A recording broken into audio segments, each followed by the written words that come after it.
Next है आपके पास Cauchy first theorem on limits. Statement है आपके पास if the sequence a n converges to a, जो सीक्वेंस है ए एन वो ए पर कन्वर्ज करती है, एंड बी एन को ए एन की हेल्प से क्या किया गया है, फॉर्म किया गया है। बी एन क्या फॉर्म की गई है, a one plus a two plus on plus a n upon में एन। ए एन खुद ए पर कन्वर्ज है और बी एन क्या है, a one plus a two plus on a n upon n. Then the convergence b n also converges to a. तो जो ये सीक्वेंस, जो आपके पास सीक्वेंस बनी है बी एन, वो भी क्या कह रहा है कि कन्वर्ज करेगी किस पर, ए पर।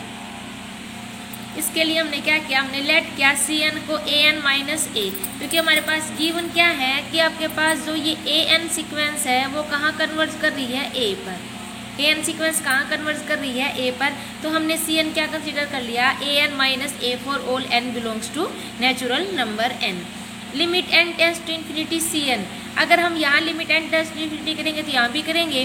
तो limit n tends to infinity a n minus a n कहाँ कन्वर्ट करी है, ए पर। तो ए एन की वैल्यू पुट कर दी a minus a equal to में 0। तो limit n tends to infinity c n क्या बन गया आपके पास, 0। अब हमारे पास बी एन क्या हो गया, बी एन क्या गिवन था आपके पास, बी वन हमारे पास गिवन है a one plus a two plus so on plus में ए एन अपॉन में एन गिवन है, ये गिवन हमारे पास बी एन। यहाँ पर ए वन की वैल्यू क्या आ जाएगी, इसकी हेल्प से ए एन की वैल्यू आ जाएगी सी एन प्लस में ए एन की वैल्यू क्या आ जाएगी, सी एन प्लस ए। तो ए वन क्या आ जाएगा, सी वन प्लस ए टू क्या आ जाएगा, सी टू प्लस ए, और ए एन क्या आ जाएगा, सी एन प्लस ए के। अब देखो ए कितने टाइम है, एन टाइम, तो क्या आ जाएगा एन ए प्लस में c one plus c two plus so on c n upon में एन। अब एन से एन कैंसिल, ए प्लस में c one plus c two plus c three plus so on c n upon में n again. अब epsilon greater than 0 b n given number. अब देखो आपके पास C N कहाँ converge कर रही है, 0 पर। सी एन सीक्वेंस कहाँ कन्वर्ज कर रही है, 0 पर। सी एन सीक्वेंस कन्वर्ज क्यों करे, क्योंकि ए एन सीक्वेंस कैसी है, कन्वर्जेंस है, और सी एन को हमने ए एन माइनस ए ही तो लिखा है, तो ये भी क्या करेगी, कन्वर्ज करेगी। और कहाँ कन्वर्ज कर रही है, ए पर, कहाँ कन्वर्ज कर रही है, 0 पर। तो सी एन सीक्वेंस अगर 0 पर कन्वर्ज करती है तो there exist m belongs to natural number, एक ऐसा एम जरूर बिलोंग करेगा नेचुरल नंबर में, सच दैट क्या कंडीशन होगी, modulus of c n minus 0 is less than epsilon by 2 for all n greater than equal to m. जो ये condition आई है ये हमारे पास n greater than equal to m के लिए आई है कि एम कोई एक ऐसा नेचुरल नंबर है हमारे पास जिससे बड़े सभी एन के लिए कंडीशन क्या है, सेटिस्फाई है। इसका हम आगे यूज करेंगे रिजल्ट का। अब जब सी एन सीक्वेंस कन्वर्जेंट है तो वो बाउंडेड भी होगी, क्योंकि रिजल्ट है जो सीक्वेंस कन्वर्जेंट होगी वो बाउंडेड होगी, लेकिन बाउंडेड सीक्वेंस का कन्वर्जेंट होना जरूरी नहीं है। तो सी एन सीक्वेंस कैसी है, कन्वर्जेंट, तो कैसी होगी, बाउंडेड। बाउंडेड है तो क्या हो जाएगा, there exist a positive number k, कोई ना कोई पॉजिटिव नंबर के ऐसा जरूर एग्जिस्ट करेगा कि मॉडुलस ऑफ सी एन किससे छोटा हो जाएगा, के से। For all n belongs to natural number n, प्रत्येक एन के लिए जो उसका मॉडुलस है किसी न किसी नंबर से कम आएगा, और उस नंबर को हमने क्या मान लिया, के।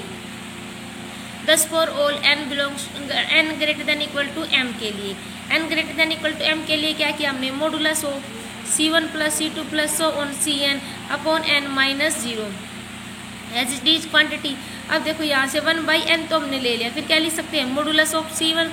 अब ये था हमारे पास रिजल्ट है modulus of x plus y, क्या होता है, लेस देन इक्वल टू होता है modulus of x plus modulus of y से। तो यही रिजल्ट लगाया है, less than equal to 1 by n modulus of c one plus modulus of c two and so on modulus of c n के। अब देखो ये हमने 1 by n c one plus c to, अब सी एन है ना, N क्या है, 1 से लेके एन तक है और एन एम से बड़ा है, एन क्या है, greater than equal to m है ना। तो अब यहाँ से हमने m वाली टर्म को अलग लिख लिया, फिर m प्लस 1 से लेके n वाली टर्म को अलग लिख लिया। अब हमारे पास ये रिजल्ट है कि जो मॉडुलस ऑफ सी एन है वो लेस देन एप्सिलॉन बाई 2 है, कब, जब n बड़ा है किससे, या इक्वल है किससे, m से। तो यहाँ पर तो वो रिजल्ट लग गया ना कि m से बड़े सभी, m के बड़े या इक्वल के लिए सभी के लिए रिजल्ट अप्लाई है। तो इस यहाँ से m प्लस 1 से लेके n तक, मतलब कितने टाइम, n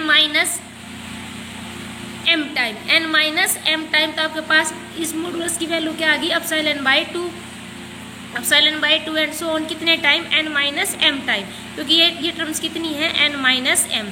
और यहाँ के लिए आपके पास कौन सा रिजल्ट लग गया कि जो आपके पास मॉडुलस ऑफ Cn है वो क्या है less than k for all n belongs to natural number, मतलब Cn कैसी सीक्वेंस है बाउंडेड, तो किसी न किसी नंबर से क्या आएगी लेस देन आएगी, तो वो क्या आएगा k कितने टाइम आ जाएगा m time, k m time. अब ये अब देखो k m टाइम है तो हम इसको क्या लिख सकते हैं k m अपॉन में n और प्लस में एप्सिलॉन बाई n, और ये कितने टाइम है n माइनस m टाइम और अपॉन में 2, ये रहा 2। अब देखो क्या आ गया हमारे पास modulus of C1 plus C2 plus on Cn upon n minus 0 का मॉडुलस किससे छोटा आ गया k m by n plus में एप्सिलॉन इंटू में n minus m by 2n से। अब देखो ये हमें एप्सिलॉन से छोटी लेके आनी है, इस क्वांटिटी इस पूरी क्वांटिटी की जगह हमारे पास क्या आना चाहिए एप्सिलॉन आना चाहिए। हम ऐसी एडजस्टमेंट करना चाह रहे हैं कि जो हमारे पास ये अंडरलाइन की है जो टर्म्स ये किससे छोटी आ जाए, ये मतलब किसके इक्वल आ जाए एप्सिलॉन से। तो इसके लिए हमने क्या किया नाउ के m बाई n कब छोटा होगा एप्सिलॉन बाई 2 से, क्योंकि ये भी एप्सिलॉन बाई 2 से छोटी आ जाए और ये भी एप्सिलॉन बाई 2 से, तो ऑल टर्म एप्सिलॉन से छोटी हो जाएगी ना। तो ये टर्म एप्सिलॉन बाई 2 से कब छोटी आएगी, रिवर्स कर दिया जब n बाई के m क्या होगा बड़ा होगा 2 बाई एप्सिलॉन से, मतलब n की वैल्यू क्या आ गई ग्रेटर देन 2 के m बाई एप्सिलॉन, 2 के m बाई एप्सिलॉन। अगेन ये टर्म एप्सिलॉन इंटू में n minus m by 2n, epsilon by 2 से छोटी कब होगी जब इसको हम क्या करते हैं n minus m by n किससे छोटी हो जाए 1 से, क्योंकि एप्सिलॉन बाई 2 से एप्सिलॉन बाई 2 कैंसिल। जब n माइनस m किससे छोटा हो जाए n से, और if m greater than 0, m क्या हो 0 से बड़ा हो। तो हमारी जो टर्म है अब हमारे पास अलग अलग कंडीशन आ गई, यहाँ पर n के लिए ये कंडीशन आई है, यहाँ पर ये कंडीशन आई है, तो इनके लिए कॉमन कंडीशन लाने के लिए हमने क्या किया m कोई पॉजिटिव इंटीजर ले लिया कि सच दैट कि m क्या है मैक्सिमम है किसका इस m का और 2 के m बाई एप्सिलॉन का, इस m का और 2 के m बाई एप्सिलॉन का। इसका मतलब इस कैपिटल M के लिए ये दोनों कंडीशन क्या है सेटिस्फाई है। तो इक्वेशन 3rd और 4th से हमारे पास क्या आ जाएगा, यहाँ पर ये वैल्यू पुट कर दो, ये भी किससे छोटी आ गई एप्सिलॉन बाई 2 से, ये भी एप्सिलॉन बाई 2 से। कब जब आपके पास n किससे बड़ा है ग्रेटर है कैपिटल M से, और m की ये वैल्यू है ये किससे है मैक्सिमम वैल्यू है m और 2 के m बाई एप्सिलॉन की।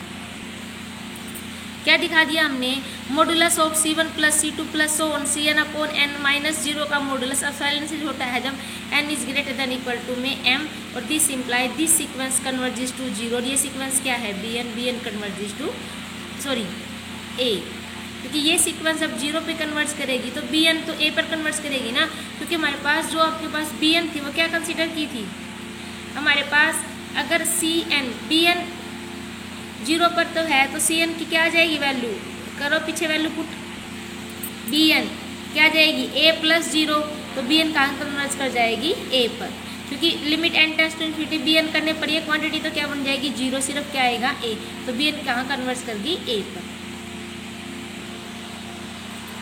अब ये तो था एडिशन के उसमें, अब हमारे पास इसकी सेकंड फॉर्म है जिसमें हम मल्टीप्लिकेशन की फॉर्म में करते हैं कि an सीक्वेंस अगर पॉजिटिव टर्म कन्वर्ज करती है a पर तो आपके पास क्या रिजल्ट है bn क्या की है, अब की बार प्रोडक्ट किया है a1 plus a2 plus an sorry a1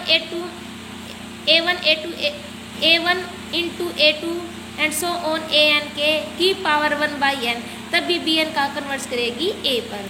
अब की बार हमने मल्टीप्लाई किया है, जो हमने Kosi first theorem on limits की थी वो हमने ऐड किया था, लेकिन दोनों का सेम ही प्रूफ है। देखो अब की बार हम Cn क्या ले लेंगे लॉग ऑफ an के, अब Cn कहाँ कन्वर्ट कर जाएगी लॉग ऑफ a पर, by Cauchy first theorem on limit n tends to infinity C1 plus C2 plus Cn upon n किसके इक्वल आ जाएगा लॉग ऑफ a के।